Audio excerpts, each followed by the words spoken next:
So this is how I ended up installing my new BBR lowered foot peg mounts for the MM12P, the V3, and the V2 frames.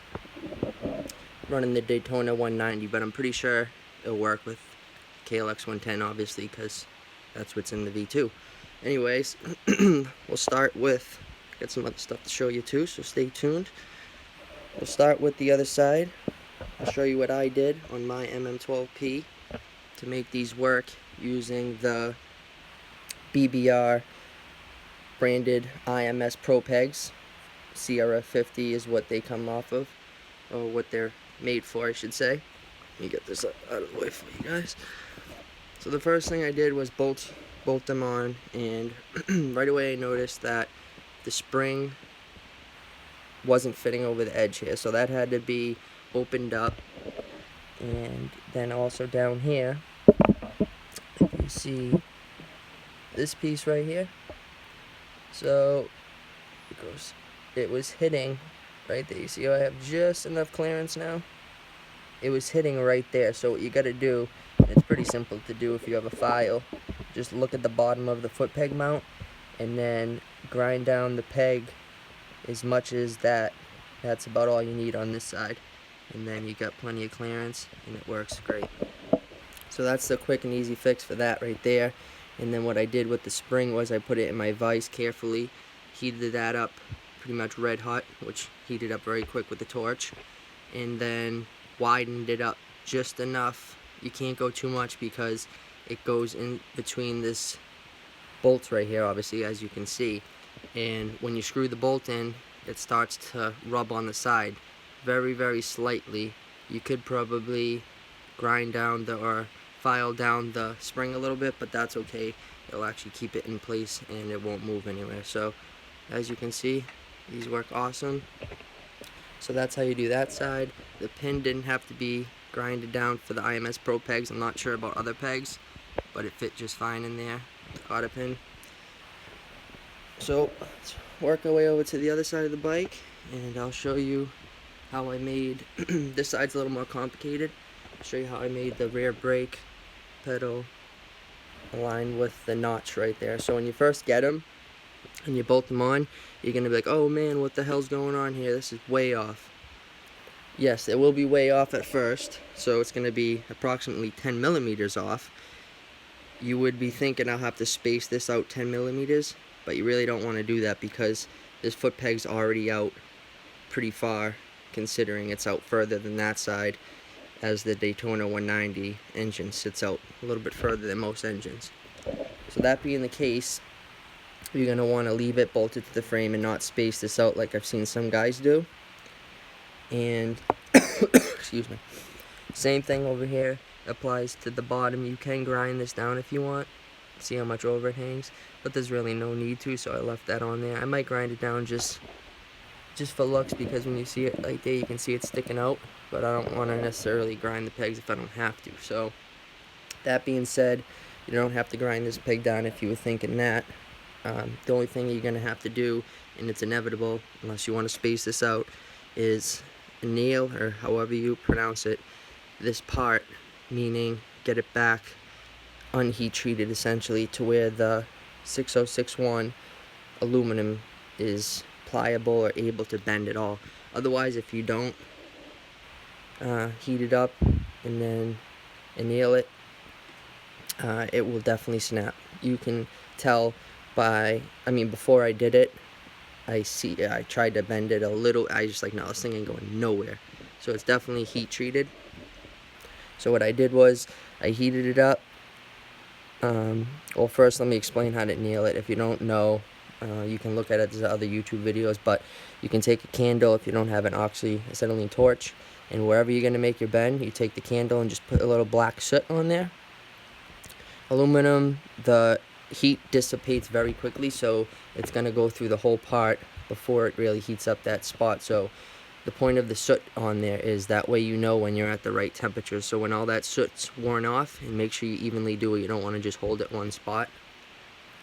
You know you hit the right temperature, and then you let it cool down completely, and then you can go ahead. The material will essentially be at 0 in hardness, and then you can go ahead and make your bends or bend. Me, I only wanted to do the smallest bend I absolutely had to do. So what I did was just enough so it's in the notch and it's not hitting anything. So when I go back up, it hits my stopper. And with the stopper, you're gonna have to, if you even have one, if you don't have one, you're gonna have to make one and make it big enough so it hits. But in my case, I'll show you. You see how there's like that extra right there? That's JB Weld, and that stuff's solid. So when I put it on, I noticed that it wasn't gonna be enough, and instead of machining another one, I just threw a little JB Weld on there, made it really nice and smooth, and then it worked perfectly. I could actually paint it black, but if I didn't tell you that, would have you even noticed that was JB Weld on there? So that's what I did there, guys.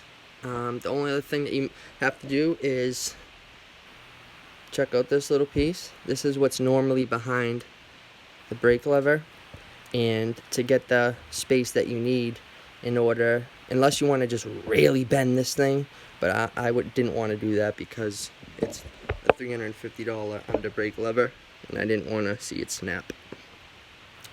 So take this thing out, right? Once you take out the bushing, your brake lever essentially is going to be able to sit all the way up against there, but you don't want it to be rubbing on it, obviously. So what I did is I found a washer the same exact size as the bearing in there, put the washer in behind it, and it left, I don't know, 0.5 of a millimeter, just enough so that way when this thing moves up and down, it's not hitting the frame at all. So that's the quick down and dirty fix for that, guys. It will definitely work. I already tested it. I know in my last video I was pondering what to do, and I didn't even throw out the idea of bending this. I was talking about spacing this, but I came to the realization that you don't want to space that out, and you don't want to have spaces behind this because then it weakens it. You want it flat up against there just like that, and that's perfect. And I know some people are going to ask me, because I get asked questions all the time about the setup on my bike, and everyone wants to know this exact parts I'm using so they can use them too. Which at first I was a little like, come on, don't be copying me, but I take it as a compliment. So this is from the Honda one. It's a CR 125 02 to 07, and these nifty little these little washers and stuff I got from my car. They're password JDM specifically, but you can buy whichever ones you want on like eBay or Amazon that are just plain ones, and they're not the password JDM ones. Mine are just literally off my car, so that's how I know mine are different than other people. Most people don't take them off their car and put them on their dirt bike.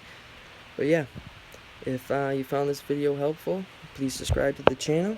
We got more people viewing, but they're not subscribed, so I'm trying to get some people subscribed here.